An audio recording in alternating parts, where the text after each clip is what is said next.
Seja muito bem-vindos ao Mesa. Quem está falando é o Guilherme. Vamos continuar aqui com a nossa programação da semana.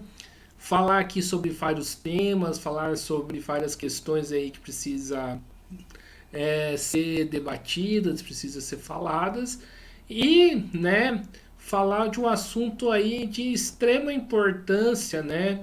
Não somente para o Brasil, mas acho que em outros lugares também, né? Como inclusive na Argentina, né? Falar aí do serviço público e dos servidores públicos, né? E qual que é a importância aí, né? Dessas duas questões, né, inclusive para a nossa sociedade.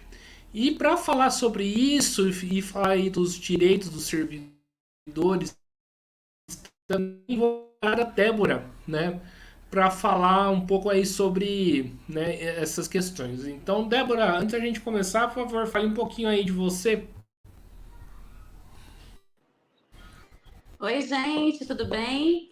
Boa tarde a todos do Mesa de Debates. É um prazer imenso estar falando aqui com vocês. Guilherme, muito obrigada pelo convite, obrigada pelo espaço. É muito importante dialogarmos e conversarmos sobre este assunto tão importante que é o serviço público no geral, né? Tanto a gestão pública como os servidores públicos em si, os trabalhadores. Como você bem disse, meu nome é Débora Evne, eu sou advogada desde 2016, atuo de forma única e exclusiva mesmo, com foco nos direitos dos servidores públicos e em uma gestão pública eficiente e eficaz. Para isso, represento diversas pessoas, diversos clientes, tanto servidores públicos como também pessoas que querem utilizar de mecanismos jurídicos para fiscalizar a gestão pública como um todo.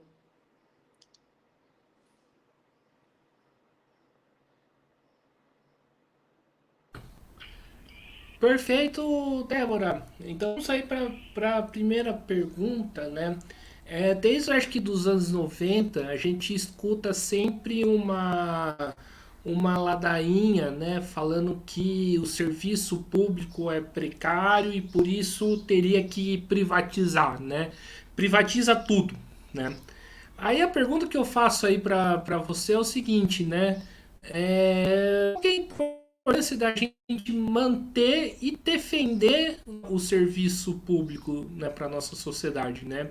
Do ponto de vista, né, social, né, da sociedade, mas também do ponto de vista, né, do ponto de vista jurídico também.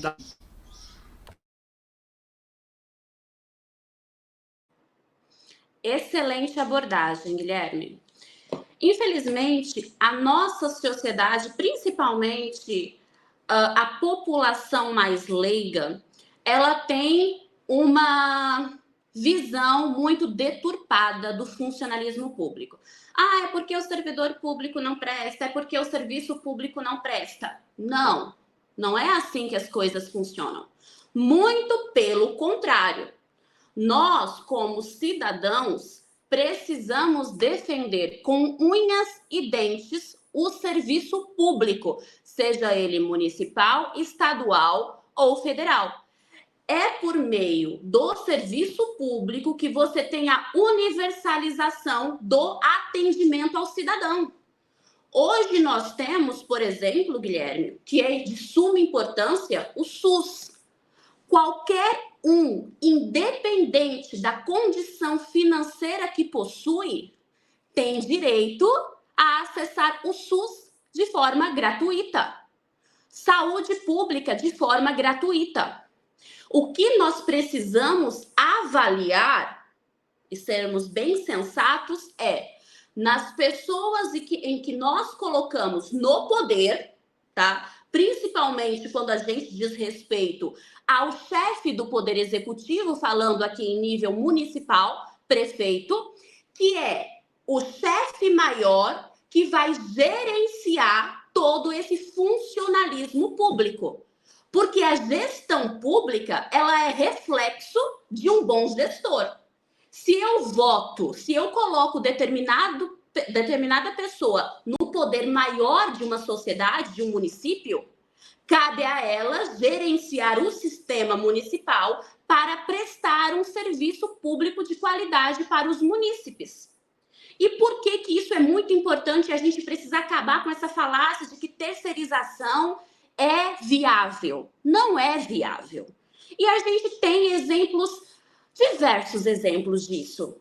A gente teve, ano passado, em São José, problemas absurdos em decorrência de terceirização. Problemas esses que não existiriam se o poder, o gerenciamento estivesse na mão única e exclusiva do poder público. Tivemos problemas com a terceirizada da coleta do lixo. Ainda estamos tendo os reflexos de, infelizmente, uma terceirizada ter sido contratada sem verificar a idoneidade daquela empresa, onde ela, infelizmente, prestou um péssimo serviço para a nossa cidade, inclusive deixou de pagar direitos trabalhistas para os profissionais contratados, e isso tudo seria totalmente evitável se a gestão pública assumisse o controle total desta questão, deste serviço. Por isso que a gente precisa ter uma noção de que terceirizar não é o caminho.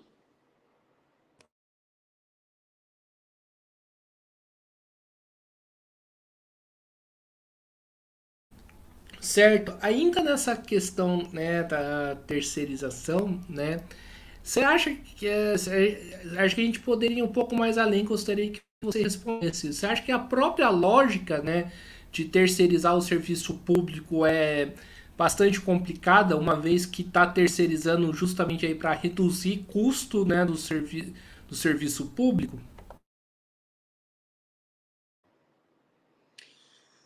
Se pensarmos que as terceirizações acontecem de uma forma geral, hoje é possível terceirizar qualquer tipo de serviço, seja ele meio ou fim. O STF já legitimou essa possibilidade.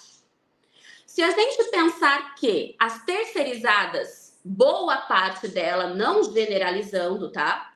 Deixam de pagar determinados direitos trabalhistas, visa basicamente o lucro, infelizmente muitos municípios acabam terceirizando em decorrência disso. Tira o problema maior, o ônus financeiro maior do poder público como um todo e passa para uma terceirizada. Mas aí qual é a problemática?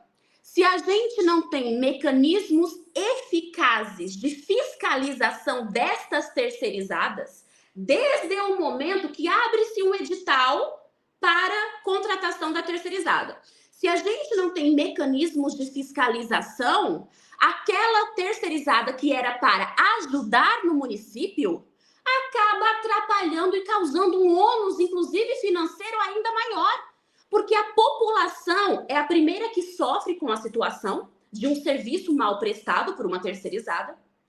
Os funcionários da terceirizada também sofrem e muito porque, além de terem os direitos trabalhistas precarizados, ainda, infelizmente, acabam não tendo o pagamento de forma correta no dia, tem as verbas rescisórias atrasadas, e isso tudo reflete em um ônus ainda maior para o chefe do Poder Executivo.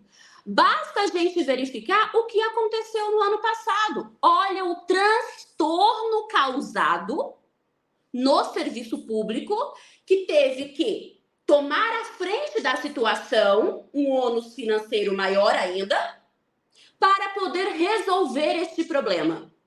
Então, a pessoa pergunta, Débora, mas você é totalmente contra as terceirizações? Não, eu não sou totalmente contra as terceirizações. Sempre irei defender o serviço público por meio da abertura de concurso público e da contratação de servidores públicos concursados. Porque você garante os direitos trabalhistas corretos, você garante ali um prefeito e uma gestão pública que vai estar à frente daquela organização e que aquelas pessoas vão trabalhar com qualidade, porque sabem que seus salários serão pagos da forma correta, no dia correto, sem atrasos e etc. E o munícipe vai ter uma prestação de serviço de qualidade. Agora, se infelizmente o gestor público caminhar para a contratação de uma terceirizada, que elabore mecanismos de fiscalização para que esta terceirizada cumpra o contrato de forma correta. Inclusive, ontem, nas minhas redes, eu inclusive falei, a problemática, a culpa, digamos assim, é única e exclusiva do chefe do Poder Executivo? Não, não é. Nós temos ali no nosso legislativo 21 vereadores, no qual a função principal de um vereador qual é? Fiscalizar os atos do Poder Executivo. Se eles criassem uma frente parlamentar, olha que isso aqui em São José não existe ainda, hein? Já dei a dica lá, façam isso. Criem uma frente parlamentar de fiscalização do terceiro setor, seja de empresas terceirizadas, seja das organizações sociais, porque tivemos também no ano passado a deflagração de uma operação da Polícia Federal em que uma organização social foi descredenciada pela prefeitura, porque está sendo alvo de uma série de investigações pela Polícia Federal. Se tivesse mecanismos de fiscalização, uma frente parlamentar onde os vereadores exercessem a sua função maior, que é de fiscalização do Poder Executivo, muitas dessas problemáticas deixariam de acontecer, ou, no mínimo, seriam minimizadas.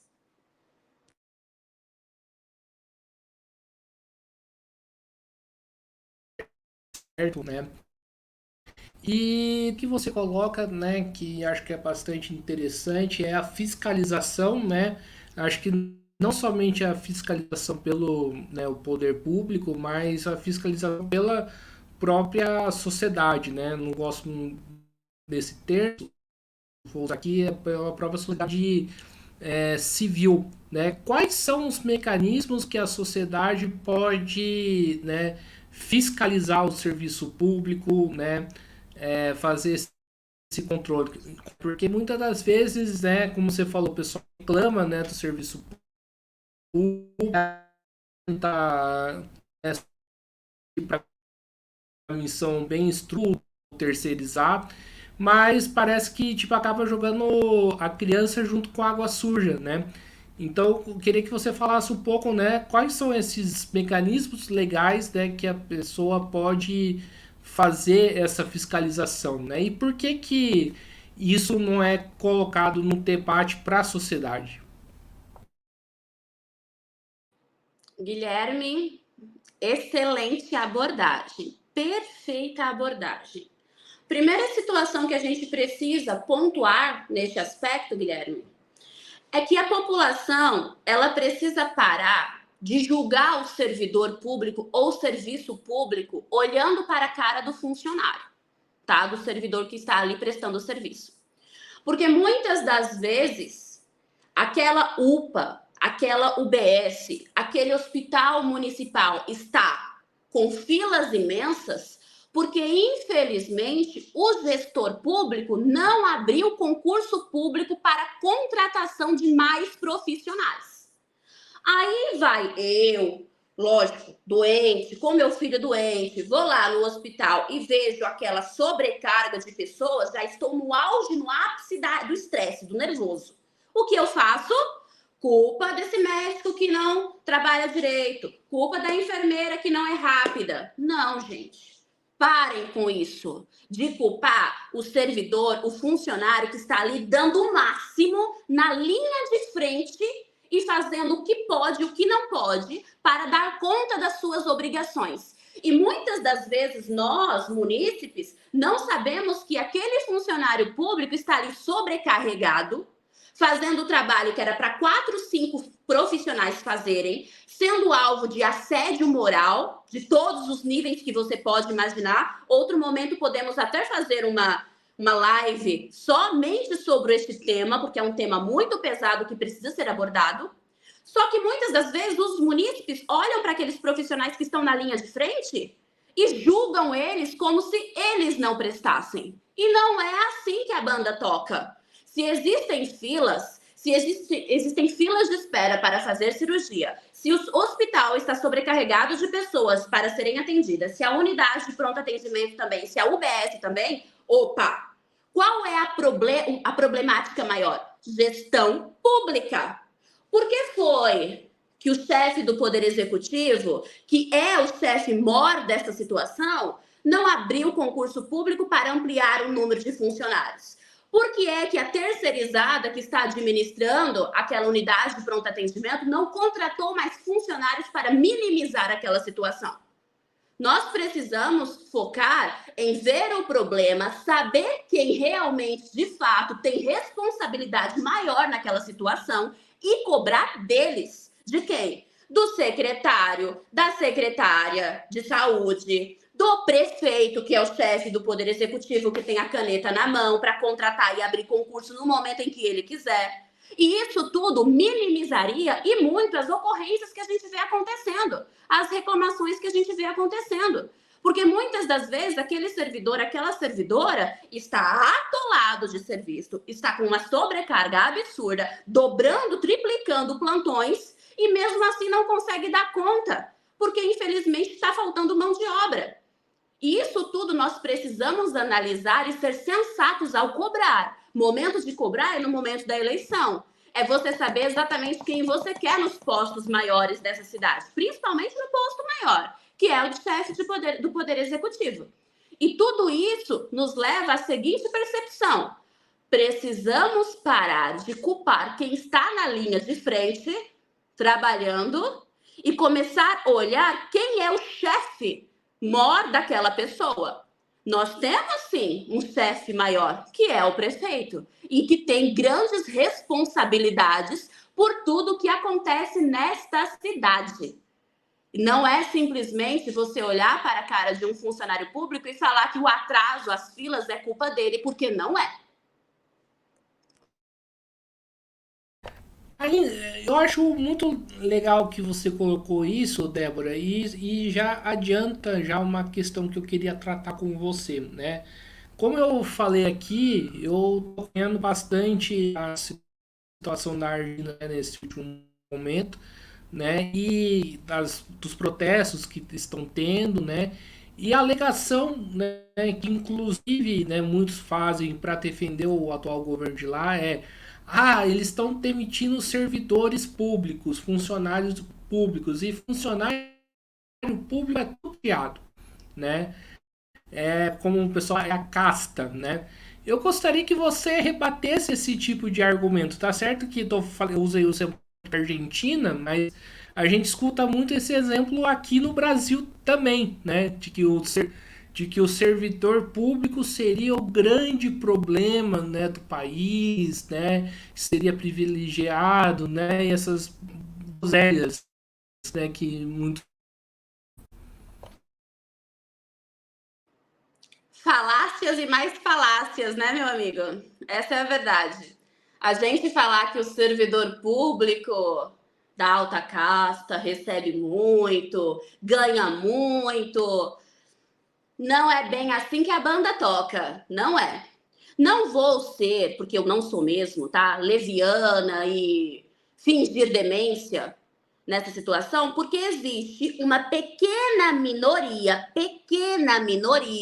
que recebem altos salários. É só você verificar um juiz federal, promotores federais, entendeu? Esses organismos que são pequenas parcelas acabam por receber grandes valores. Só que isto não acontece na esfera estadual e na esfera municipal, principalmente na esfera municipal. Principalmente aqui em São José. E explico por que aqui em São José. Antigamente, nós tínhamos bons planos de carreira que atraía as pessoas a estudarem para passarem um concurso público. Nós tínhamos, por exemplo, adicional por tempo de serviço, plano de carreira, sexta parte, tínhamos as promoções e as progressões. Só que, infelizmente, né, com o avanço desse neoliberalismo, com essa questão de você querer terceirizar, privatizar serviços públicos, também colocou-se, aqui em São José dos Campos é um exemplo disso, legislações que foram aprovadas e que retiraram direitos dos funcionários públicos. Então, hoje, vamos supor, hoje o Guilherme, ele quer entrar em um cursinho para estudar e passar em um concurso público. Vamos colocar que o Guilherme queira ser guarda civil municipal, por exemplo. O concurso está aí suspenso, inclusive, né? Vários erros no edital, mas isso não é um momento oportuno da gente conversar. Se o Guilherme passar nesse concurso público, infelizmente, Guilherme, você não vai ter um plano de carreira digno. Você vai entrar ganhando, vamos colocar aí, no máximo líquido, R$3.000, tá? No máximo R$3.000, para trabalhar em uma função que envolve riscos, entendeu? Vai estar aí à mercê, que envolve riscos, como qualquer função que esteja atrelada com segurança pública, ou até mesmo a função de professor, ganhando valores baixíssimos, para lidar com crianças, para lidar com um sistema público que é muito, eu costumo falar, muito marqueteiro, porque o que se vende aí na mídia, né, é uma segurança pública maravilhosa, é uma educação de qualidade, a educação 5.0, mas que não trata o seu funcionalismo público de forma correta. Então, as pessoas precisam parar de achar que servidor público ganha bem, porque essa não é a realidade de 80% do funcionalismo público brasileiro. Não é a realidade.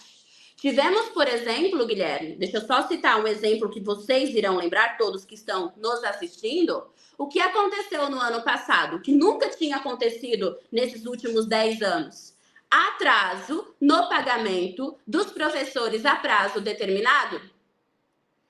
Professores que passaram o ano inteiro dando suor e sangue para cuidar das nossas crianças, para fazer a educação municipal de São José ser cada dia melhor, para, inclusive, ajudar o chefe do Poder Executivo a fazer aqueles lindos marketing nas redes sociais. A educação de São José é a melhor. A educação de São José bateu o recorde nisso. A educação de São José é 5.0.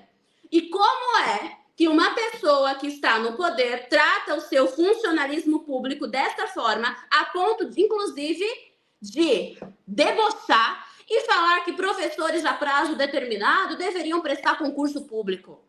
Sim, isso aí foi algo dito pelo chefe do Poder Executivo aqui de São José. Então, os servidores públicos, não só os servidores, mas toda a sociedade josense precisa muito bem saber quem ela quer colocar no poder. Porque a partir dessa conscientização que vocês têm, que a gente pode tentar não entrar no subsolo do fundo do poço. Pois E, Débora, falando ainda nos servidores aí de São José, falava um negócio que pega bastante aí o servidor, né, que é a reforma da Previdência, né, que teve aqui nesse último período. Primeiramente, como que você enxerga essa reforma, né? E se a gente pode falar que existe algum tipo, né, falar que a reforma é inconstitucional, né, porque afeta a dignidade da pessoa humana, né? Como que você enxerga essa medida, né, que na época o Felício Ramute, né, adotou? A questão previdenciária de São José é um ponto bem sensível, Guilherme. Nós estamos vendo o Instituto de Previdência ser alvo de parcelamentos atrás de parcelamentos, em decorrência do Poder Executivo não pagar corretamente os aportes, por exemplo. Mas essa questão em específico da problemática da reforma previdenciária, ela é fruto de uma emenda constitucional feita pelo governo federal. Então, nós estamos aqui sofrendo os reflexos de algo que foi aprovado a nível federal, emenda 103 de 2019, e que foi descendo. afetou o governo estadual e agora afeta os governos municipais, tá? É uma questão efeito cascata. Só que da forma que ela foi feita aqui em São José, não precisaria ser tão ruim, afetar e retirar tantos direitos dos servidores públicos. Não precisaria. E por que eu falo isso categoricamente?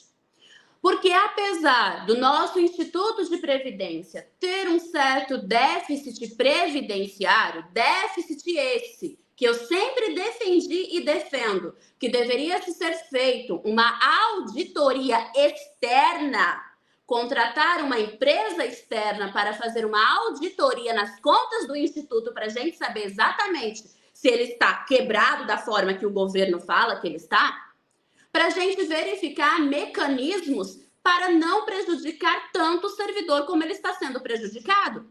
Você imagina, Guilherme, um servidor público que está há mais de 25 anos servindo este município, ganhando ali seus R$ 3.000 líquidos por mês. Esse servidor que há anos vem servindo este município, há anos vem se dedicando a este município, chega no momento em que quer descansar, vai ter direito à sua tão sonhada aposentadoria. No momento que esse servidor está ali, cansado, idoso, com vários remédios para comprar, vem uma reforma da Previdência e fala assim para esse servidor: olha, meu amigo, mesmo aposentado, tu vai contribuir, continuar tendo descontado da sua aposentadoria 14% de tudo que excede um salário mínimo. Olha o absurdo! Se esse servidor, ele já passou a vida inteira dele contribuindo para o Instituto, foi justamente para aquele dinheirinho, aquela poupancinha que é a contribuição que ele faz, seja revertida no momento em que ele precisa, que é o momento da aposentadoria. No momento em que você tem pressão alta, diabetes, que todas as doenças começam a aparecer. Aí, neste momento, vem o governo e fala: olha, para aí, coração, me devolve aqui 14% da sua aposentadoria. Olha o absurdo disso. Eu já recebi e ainda recebo no meu escritório servidores públicos com diversos problemas de saúde grave, cardiopatia, câncer, doenças autoimunes, etc., que estão tendo descontado da sua folha de pagamento de aposentado R$ 400, R$ 500. E olha para mim e fala: nossa, doutora, esse dinheiro aqui eu pagava o meu remédio. Esse dinheiro aqui eu ajudava a minha filha, o meu filho, o meu neto. Esse dinheiro aqui eu complementava para pagar o meu aluguel. Mas o principal é o remédio. Será que o governo não pensa que esses tipos de medida afetam inclusive o psicológico dessas pessoas? Teve servidor, Guilherme, que se afundou em depressão profunda, porque não conseguiu honrar com os pagamentos que tinha, porque teve dinheiro retirado da sua aposentadoria. Teve servidor que perdeu o imóvel, porque não conseguiu honrar o financiamento. Servidor que perdeu o carro, que teve que entregar, devolver para o banco. Busca e apreensão. Porque simplesmente de uma hora para outra, você teve retirado da sua aposentadoria 14%. É correto isso? Depois de você trabalhar 30, 35 anos? E o pior, muitas das pessoas que ainda estão na ativa, Guilherme, que ainda estão na ativa e que já contribuíram 20, 30, 35 anos, vão cair em regras de transição. Vão precisar contribuir por mais 2 anos se quiser ter a sua aposentadoria integral. Caso contrário, vai ter que pagar um pedágio, ou seja, desembolsar dinheiro para se resguardar e ter uma aposentadoria integral. Pessoas que já estavam com o pé na aposentadoria e que foram afetadas e terão que trabalhar mais 1, 2 anos. Aí as pessoas perguntam: Débora, isso é correto? E o meu direito adquirido? E eu respondo para ela: procure uma advogada de sua confiança, porque temos, sim, mecanismos legais de levar essa questão para a justiça. E mais, algumas pessoas que, inclusive, vão se candidatar para o posto maior em São José, fala, mas os 14% é legítimo cobrar, porque o Instituto está falido, então as pessoas que estão aposentadas também precisam ajudar a manter o Instituto. Não cola esse tipo de argumento. Sabe por que não cola, Guilherme? Vamos verificar como que funciona no INSS. O que nós temos lá? Alíquotas progressivas. Essas alíquotas progressivas também poderiam ser implementadas no nosso município. Pagaria mais contribuição aqueles que ganham mais. Aquelas pessoas que ganham pouco pagariam um pouco da contribuição, 7,5%, 8%, e não 14% como é hoje. Então, da forma que foi feita, a reforma previdenciária aqui de São José, infelizmente, foi péssima para o funcionalismo público. E precisamos de medidas urgentes para mudar essa realidade.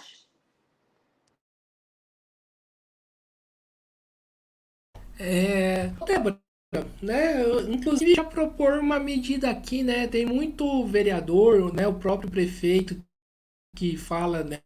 O servidor contribui 14% aí da aposentadoria, né? Em relação ao instituto.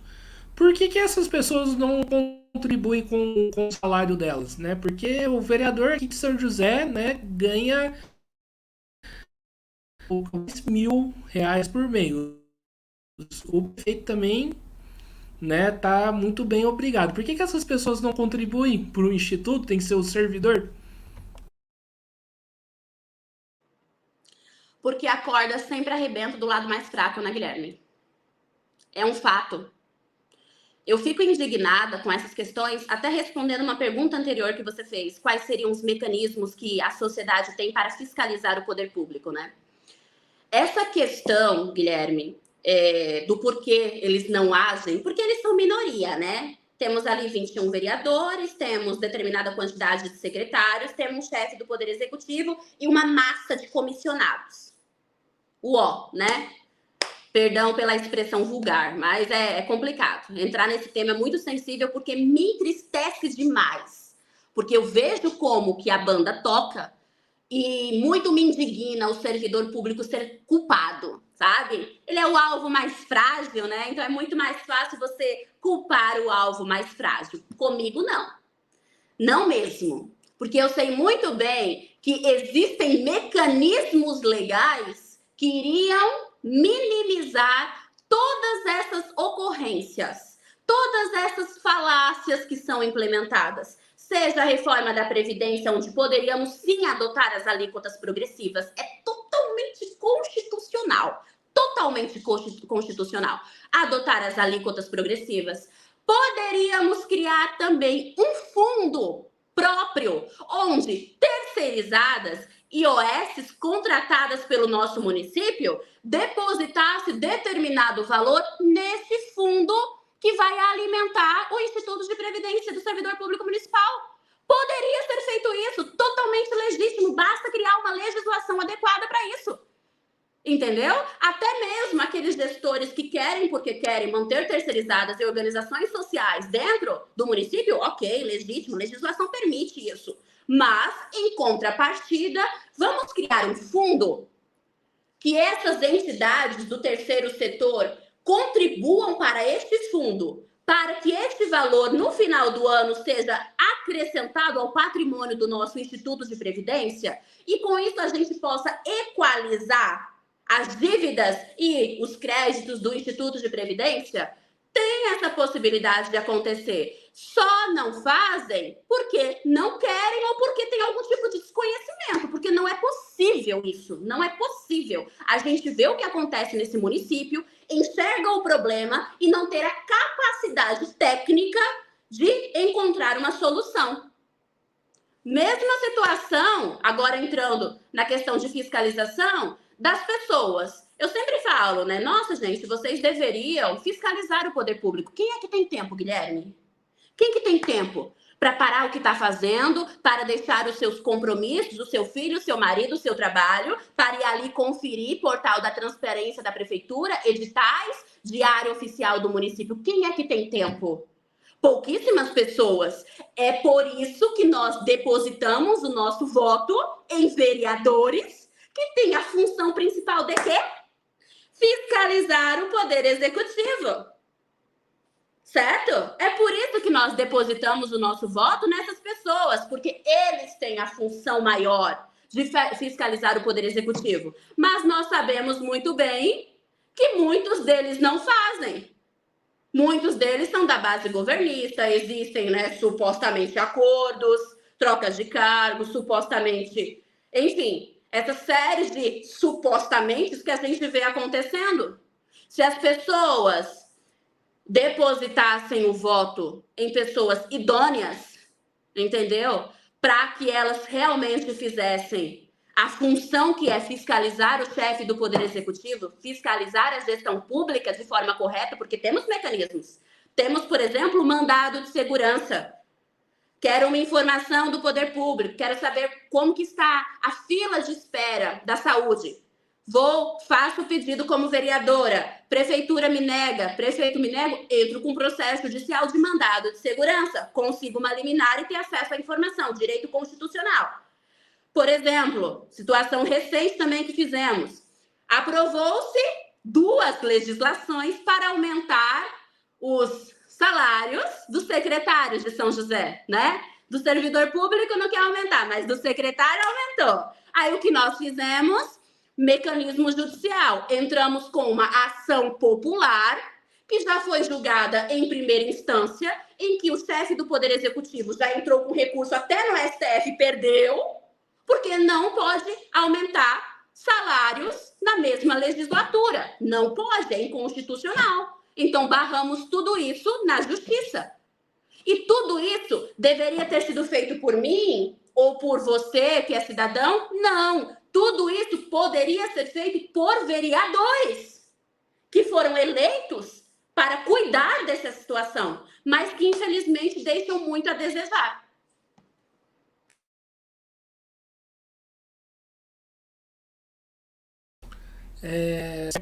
E, Débora, né, você falou aí do servidor, né, aposentado que te procura, né, tentando resolver a situação, né, dele com a reforma da Previdência. Quais mecanismos legais que esse servidor aposentado tem, né, para procurar os seus direitos e qual que é todo o processo, né, que esse servidor, né, municipal aposentado faz aí para poder ter uma garantia mínima aí de dignidade? O principal ponto, Guilherme, que os servidores procuram é para tentar deixar de pagar os 14%, tá? Deixar de sofrer o desconto na sua aposentadoria dos 14%. Esse é o principal ponto que eles procuram a nós, advogados. Só que esta situação em específico, Guilherme, está parada no STF. Então, existe um processo judicial coletivo discutindo se os 14% que foi aprovado na reforma da Previdência, ele é legal ou ele é inconstitucional. Então, não adianta o servidor público ir atrás da advogada ou do advogado X, Y ou Z. Porque enquanto esta situação não for definida pelo nosso STF, nada será resolvido. A única forma de se resolver esta questão em específico, as alíquotas, seria o chefe do Poder Executivo, que detém a prerrogativa legal, ele é o único que pode fazer um projeto de lei sobre esta situação em si, seria ele encaminhar um projeto de lei para a Câmara para ou voltar ao status quo antes, que é o que a gente fala, voltar ao que era anteriormente, ou seja, até o teto da Previdência Social, você está isento de qualquer tipo de contribuição, e a partir do valor do teto, você contribui sobre 14%, sobre o que excede o teto. Isso era como era feito antes, tá? Então, a única forma de mudar de forma mais rápida essa questão seria via projeto de lei. Ou então, se alguma alma boa entrar nesta prefeitura ano que vem, entender que existe a viabilidade jurídica de se implementar em São José dos Campos as alíquotas progressivas. O que seriam alíquotas progressivas? Vamos supor que eu, Débora, ganhe um salário, né, proventos de aposentadoria, de R$ 3.000. E o Guilherme ganha uma aposentadoria de R$ 4.000. A Débora, ela vai contribuir para o Instituto com uma alíquota de 7,5%. Já o Guilherme, que ganha mais do que a Débora, vai contribuir com uma alíquota de 8%. Ela é progressiva, ou seja, contribui mais quem ganha mais. E com isso a gente consegue minimizar o impacto que o servidor vai ter quando verificar a sua folha de pagamento. Porque hoje como que funciona? Tudo aquilo que excede um salário mínimo, o servidor tem descontado 14%. É um absurdo, é um valor que chega a 400, 500, 600 reais e que tem um impacto significativo na renda familiar daquele servidor. Principalmente se considerarmos que ele está aposentado, que ele já é idoso e que tem uma série de problemas de saúde. Então, esse seria um dos principais pontos para a gente minimizar essa questão das alíquotas previdenciárias. Agora, em relação à aposentadoria propriamente dito, se determinados servidores públicos já tinham 25 anos, 30 anos de contribuição e foram impactados pela reforma da Previdência e, em decorrência disso, vão ter que trabalhar mais, existe um mecanismo legal de ingressar com uma medida judicial por meio de advogado para fazer o Tribunal de Justiça compreender que você foi afetado por uma lei, mesmo tendo um curto tempo para se aposentar. E em decorrência de você ter tido o seu direito adquirido violado, existem já decisões judiciais que deram favorável a servidores para não terem aquela legislação vinculadas a si. Então, existem sim formas legais e não é rápido, tá? Processo, o nome já diz, processo. Então, você entra com uma medida judicial, leva de 2 a 4 anos para ter uma decisão judicial em definitivo, a depender do que você vai ingressar. Mas existem sim mecanismos legais que um advogado especialista em direito constitucional e administrativo voltado para o servidor público vai saber te explicar e verificar o que é mais viável para você sem correr tantos riscos. Porque eu sempre falo para o servidor, o interessante para a categoria é ver o seu direito ser conquistado. Em questões trabalhistas que envolvem valores, é colocar o dinheiro no bolso e não ver dinheiro saindo do bolso. Por isso que precisam procurar profissionais qualificados que entendam de forma específica sobre essa área.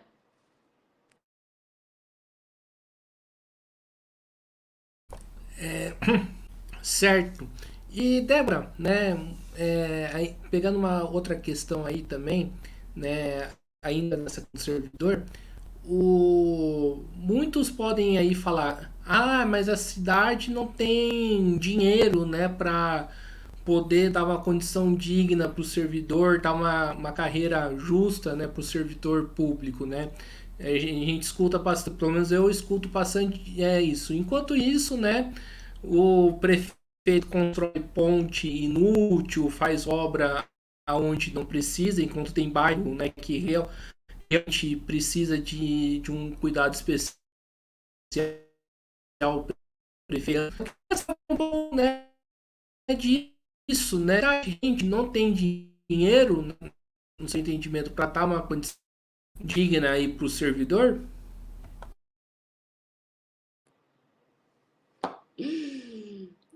Guilherme, meu amigo, a questão não é não ter dinheiro.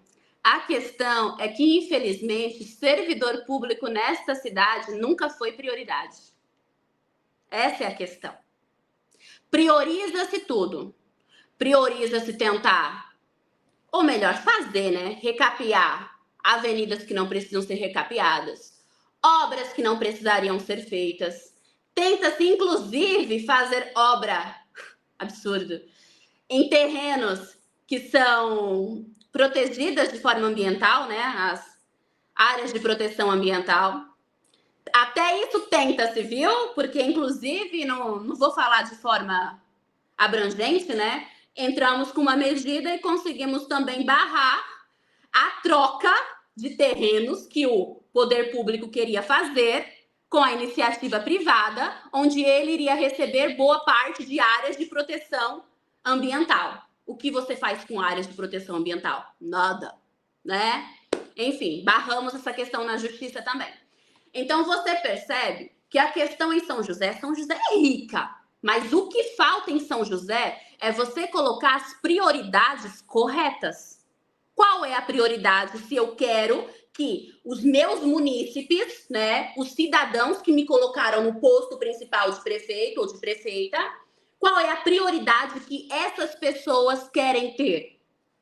Saúde, educação, segurança pública, moradia. Esses são os pilares principais que um prefeito, que um governador, que um presidente precisa ter. Para eu fornecer uma saúde de qualidade, o que eu preciso investir? Funcionalismo público.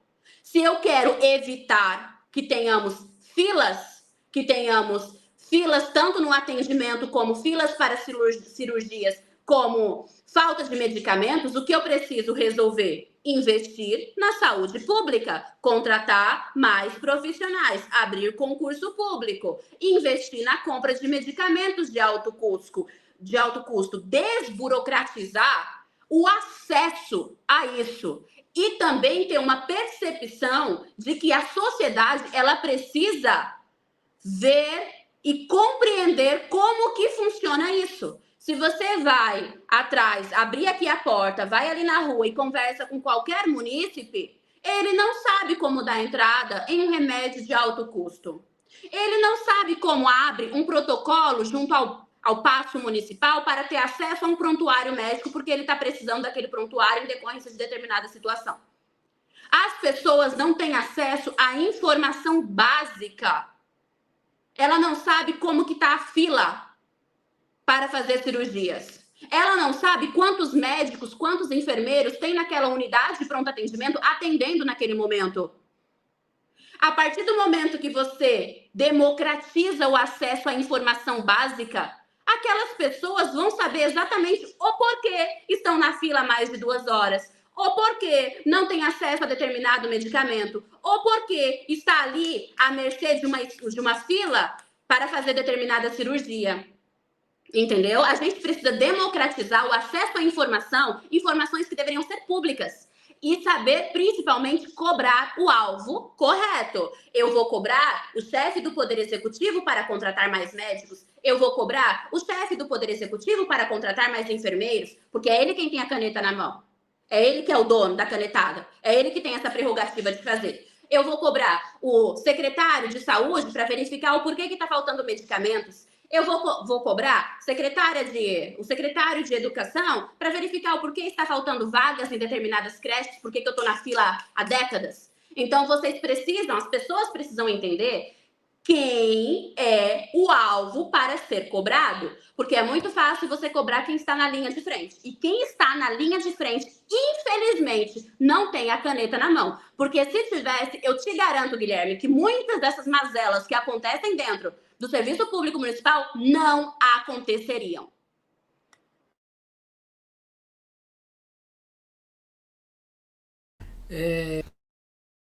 Concordo. E, né, indo para o último bloco, né, das perguntas, né, você fez uma seleção de story bastante interessante, né, envolvendo aí a questão das adegas, né, de São José dos Campos, né, e a modo que a prefeitura, né, age, né, com essas adegas em relação ao fluxo, né.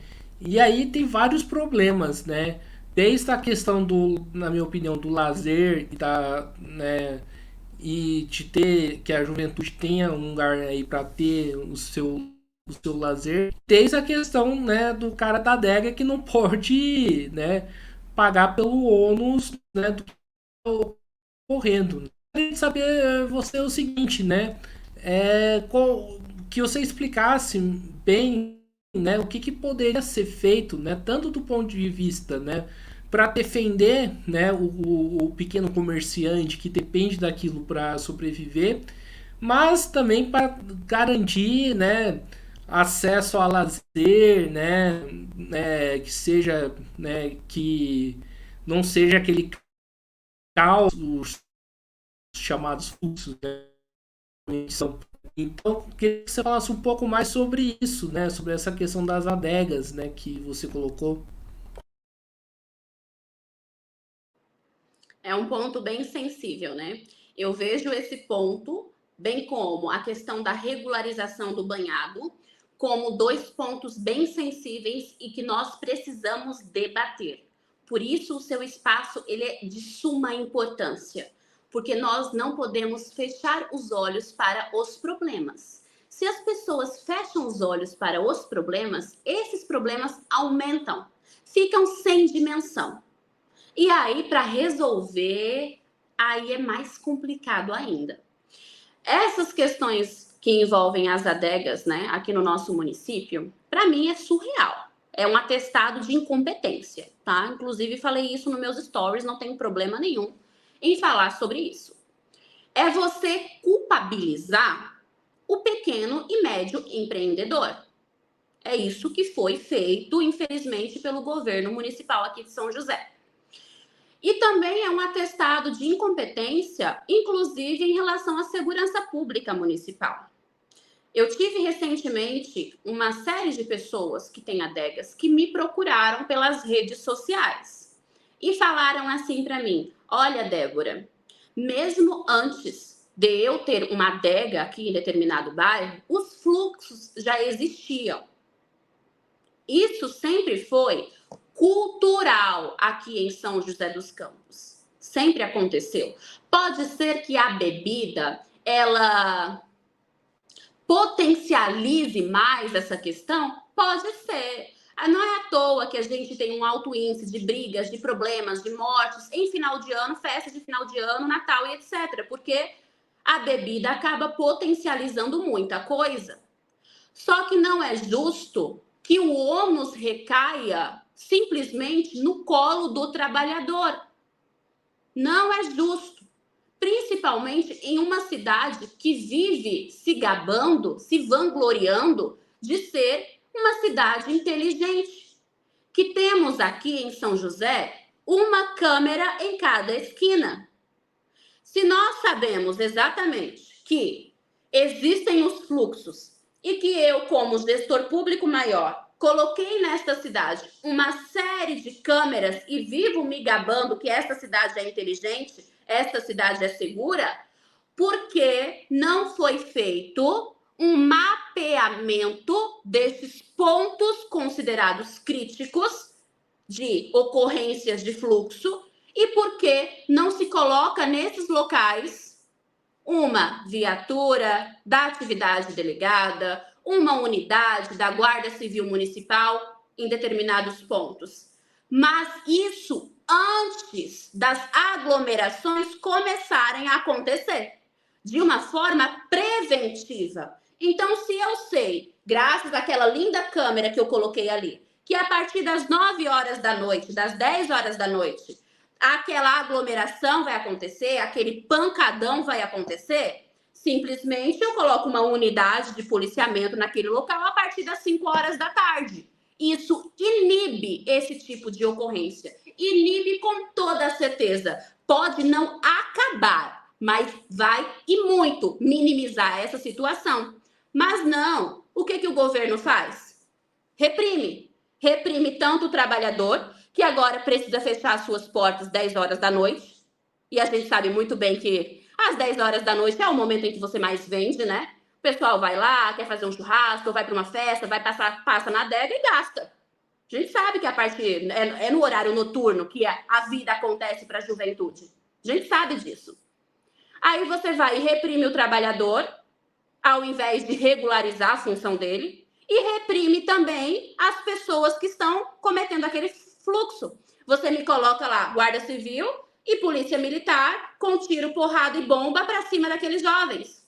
Por que não preveniu a ocorrência antes? Por que prefere ir para a via da repressão, ao invés da prevenção. São coisas assim que não tem lógica que aconteça nessa cidade. Não precisava isso acontecer. Cria-se uma legislação para dizimar essa lei de uma vez por todas. Vamos fazer uma parceria com o SEBRAE para regularizar as adegas, para que aquele profissional tenha um MEI, tenha um CNPJ, possa inclusive fazer empréstimos, pagar os seus tributos corretamente, regularizar a sua atividade, contribuir para o nosso município, exercer o seu trabalho com dignidade, entendeu? Em contrapartida, vamos fazer um concurso público de forma única e específica para contratar guardas civis municipais para trabalhar em postos, seja em praça pública, seja em escola, seja em mercadões, pessoas específicas para isso. Não precisa de muito, não precisa. E em contrapartida, vamos tentar colocar aqui em São José uma cultura de forma mais democrática. Temos aí Centro da Juventude, temos aqui diversos poliesportivos, mas quando é que você vê acontecer de uma forma mais rotineira e habitual festas para a juventude? Raramente, uma ocasião ou outra que se faz isso.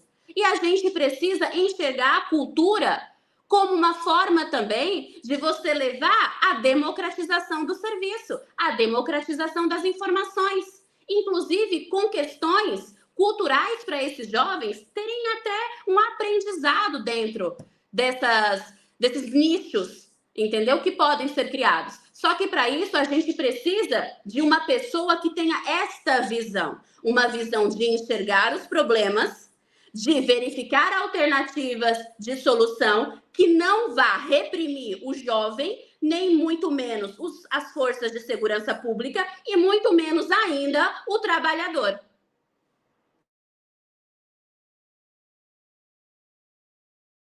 Perfeito. Então, uma pergunta, o papo tá bom, mas infelizmente precisa acabar, né?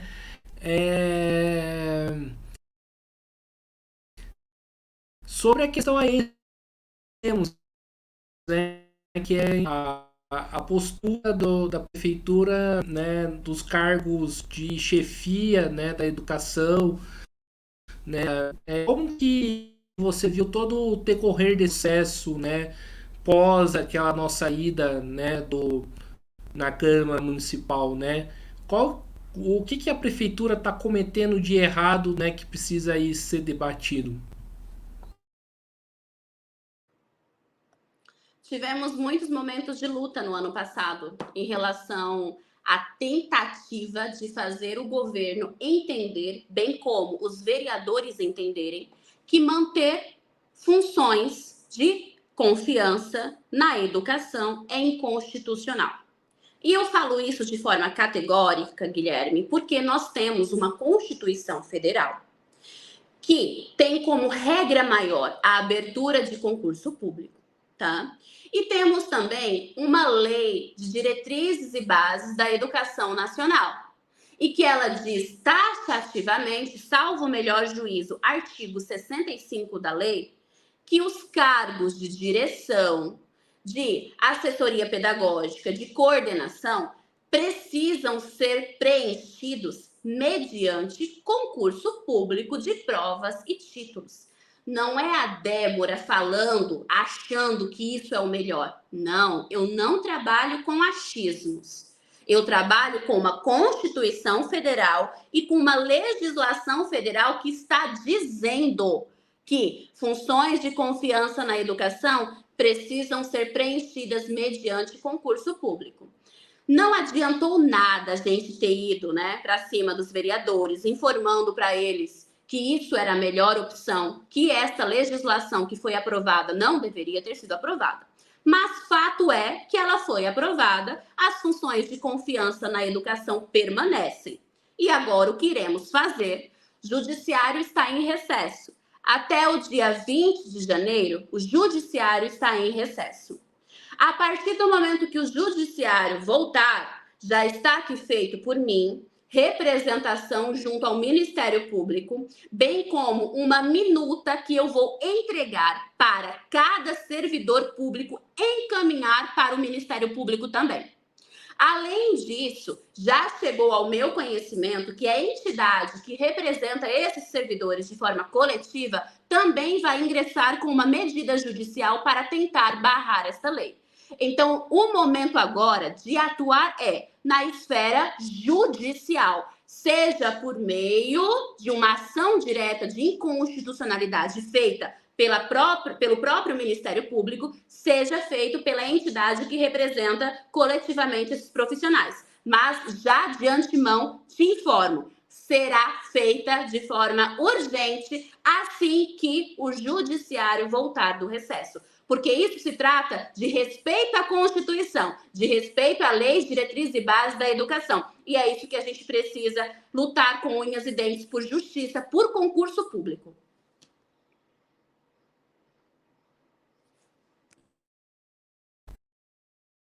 Certo. Então, pessoal, estamos encerrando aqui mais uma entrevista do Mesa de Debates. Quero aqui agradecer a Débora, né, por ter aceitado o convite, né? Gostei aí bastante do papo, achei que foi bastante útil e aproveitoso, né, a nossa conversa, né? Aqui para ela para fazer as considerações finais.